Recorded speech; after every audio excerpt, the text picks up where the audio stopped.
নমস্কার দর্শক বন্ধু, আমি সুরজিৎ ব্যানার্জি আরও একবার আপনাদের কাছে হাজির হয়ে গেছি। আমার নিজস্ব একটি ছোট ইউটিউব চ্যানেল রয়েছে যার নাম সৌভাগ্যের দিশা। অনেক দিনের চ্যানেলটি, প্রোগ্রাম মাঝে মাঝে করার চেষ্টা করি। আপনাদের অনেক অনুরোধ থাকে, ভালোবাসা থাকে, তাই আমাকে ছুটে ছুটে আসতে হয়। আপনারা মিডিয়ার দৌলতে বা ডিজিটাল মিডিয়ার দৌলতে আমাকে অনেকেই কম বেশি চেনেন। তো বলবো, আমার এই ছোটো ইউটিউব চ্যানেলটি আপনারা যেভাবে বাড়িয়ে নিয়ে যাচ্ছেন, আমার প্রোগ্রাম যেভাবে শেয়ার করছেন, লাইক করছেন, সাবস্ক্রাইব করছেন, আমি চিরকৃতজ্ঞ আপনাদের কাছে। আরও চাইব। প্রত্যেক দিন আমি রাশি বলছি, আজকেও আমি রাশি বলতে আসছি। 2025 সালে মীন রাশি কেমন যেতে চলেছে একটা অগ্রিম ছোটোখাটোভাবে বলার চেষ্টা। আপনারা অবশ্যই যদি ভালো লাগে লাইক শেয়ার সাবস্ক্রাইব করে একটু সঙ্গে থাকুন না।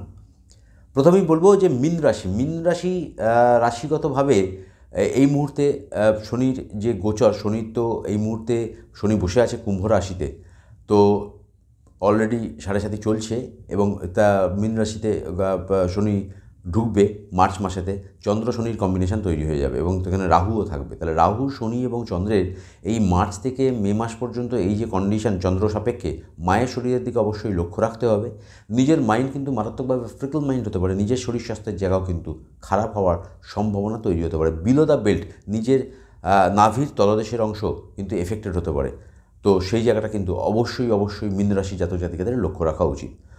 2 নম্বর পয়েন্ট হচ্ছে 2025 সালে যেহেতু শনি 7.5 অলরেডি চলছে, শনি 7.5 সেকেন্ড স্টেজ ঢুকবে। তো সেই জায়গা থেকে মীন রাশির জাতক জাতিকাদের ক্ষেত্রে বলবো, চতুর্থ ভাব নয় তৃতীয়ভাবে বৃহস্পতি বসে আছে। সেই বৃহস্পতি মে মাস পর্যন্ত বসে থাকবে। তাহলে এই বৃহস্পতি মীন রাশি জাতক জাতিকার অধিপতি গ্রহ মীনের বৃহস্পতি, সেই বৃহস্পতি তৃতীয় এবং সেই বৃহস্পতি দশমপতি। তাহলে চাকরি বাকরির জায়গা আপনাদের ক্ষেত্রে কিন্তু পজিটিভ হওয়ার জায়গা। এই 2025 সালে প্রমোশন না পেলে প্রমোশন হওয়ার জায়গা, শনি 7.5 থাকা সত্ত্বেও আমি বলছি। তারপর যখন বৃহস্পতি গোচর করবে, মিথুন রাশিতে এসে যাবে, অর্থাৎ চন্দ্র সাপেক্ষে মীন রাশি সাপেক্ষে চতুর্থভাবে চলে আসবে এবং সেই চতুর্থ ভাব এবং দশম ভাব তার সঙ্গে যে কানেকশান তৈরি করবে, সেই কানেকশান অনুযায়ী আমার মনে হয় মায়ের শরীর স্বাস্থ্যের জায়গা, যেটা এতদিন ভুগছিলেন, সেই জায়গা থেকে কিছুটা হলেও রিলিফ পাওয়ার জায়গা কিন্তু তৈরি হতে পারে। মায়ের শরীর স্বাস্থ্য কিন্তু ভালো হওয়ার জায়গা তৈরি হতে পারে। সেকেন্ড হচ্ছে রাহু গোচর করবে দ্বাদশে। তাহলে দ্বাদশে রাহু, মীন রাশি সাপেক্ষে দ্বাদশে রাহু গোচর করবে মানে কুম্ভ রাশিতে রাহু চলে আসবে মিডল অফ দ্য ইয়ার, মানে 2025 সালের মাঝখানে। 2025 সালের মে মাসের পর, মে মাসের মিডল টাইমে রাহুর গোচর হবে। বিদেশ যাত্রার জায়গা কিন্তু তৈরি হয়ে গেল আপনাদের। যাদের বিদেশ যাত্রা যোগাযোগ হয়ে রয়েছে, যেতে পারেননি এখনও পর্যন্ত, একটু অপেক্ষা করে যান। আপনারা মে মাসের পর বিদেশ যাবেন। আপনাদের মে মাসের পর আপনাদের বাইরে থেকে অর্থাগম হওয়ার সম্ভাবনা হতে পারে। ফাটকা বা লটারিতে টুকটাক নেশা না করে টুকটাক টাকা পয়সা রোজগার হওয়ার জায়গা কিন্তু হতে পারে মে মাসের পরেতে। বিশেষ করে মীন রাশির জাতক জাতিকাদের শনি 7.5 চলবে, একটু কনসাস তো থাকতেই হবে, কিন্তু তার সঙ্গে সঙ্গে অবশ্যই মাথায় রাখতে হবে বিরাটভাবে নেশাগ্রস্ত বা বিরাটভাবে কোনো নেশার জিনিস সেবন না করাই ভালো। কারণ শারীরিকভাবে ফুসফুস ওরিয়েন্টেড বা stomach oriented, chest oriented infection দেখাচ্ছে। আমি ডাক্তার নয়, কিন্তু মেডিকেল অ্যাস্ট্রোলজি বলে একটা সাবজেক্ট আছে, সেই জায়গা থেকে যেটুকুন জানি সেটুকুন বলার চেষ্টা করছি। তো বৃহস্পতির কম্বিনেশন অনুযায়ী এবং রবির কম্বিনেশন অনুযায়ী চেস্ট ওরিয়েন্টেড সমস্যা হতে পারে, ইনফেকশন হতে পারে, কোনো রকম প্রবলেম হতে পারে। ইমিডিয়েটলি ডাক্তারের সঙ্গে কনসাল্ট আপনাদের করে নিতে হবে। দেরি বা লেট করবেন না। কেতুরও ট্রানজিট হবে।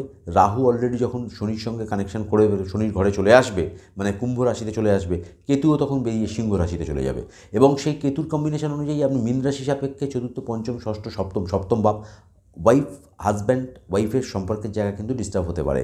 ওয়াইফের শরীর স্বাস্থ্যের জায়গা কিন্তু ভোগাতে পারে। ওয়াইফের যারা বিবাহিত পুরুষ মানুষদের ক্ষেত্রে বলবো, তাদের ক্ষেত্রে কিন্তু সমস্যা হতে পারে। স্ত্রীদের ক্ষেত্রেও বলবো, আপনাদের হাজব্যান্ডের দিকে কিন্তু লক্ষ্য রাখতে হবে।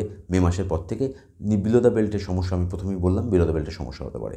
চাকরি বাকরি প্রমোশনের ক্ষেত্রে এই 2025 সালে আপনাদের সুযোগ আসছে, সুযোগের সদ্ব্যবহার করতে পারেন। কারণ বৃহস্পতি যখন গোচর করবে, বৃহস্পতি চলে আসবে যখন 4th হাউসে।